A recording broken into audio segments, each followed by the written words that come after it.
Pentagon just raised the alarm on Israeli spying to the highest threat level, but depending on which country's media you're reading, you're getting completely different stories, and in some cases, complete denial. Today is June 9th, and here's the contradiction of the day.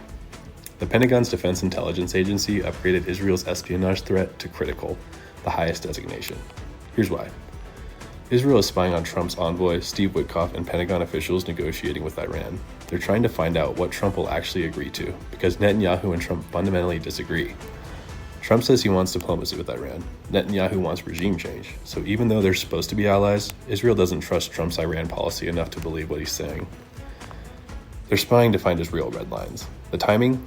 Right after a tense phone call where Trump called Netanyahu, quote, crazy over disagreements on Lebanon and Iran operations. Here's where it gets interesting. American mainstream outlets, NBC News, plus analysis from the Arab Center for Strategic Studies, frame this as a real counterintelligence escalation. They report it as a legitimate security concern. Israel has crossed the line in gathering intelligence about U.S. negotiating positions, but Israeli outlets? Completely different story.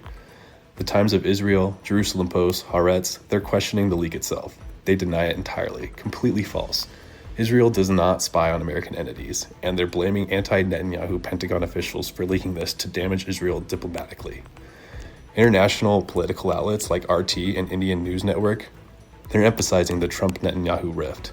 They're saying this isn't really about espionage escalation, it's about two allies in serious conflict over Middle East strategy. The spying is just the symptom of their breakdown. Conservative U.S. media, largely silent.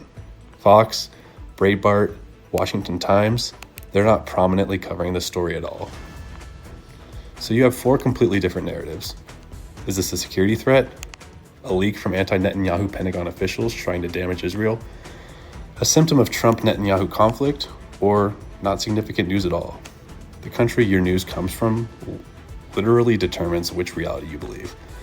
That's the real contradiction, not just what happened, but whether it even matters. One story, four completely different countries, four completely different truths. Which version are you seeing? Follow Longitude.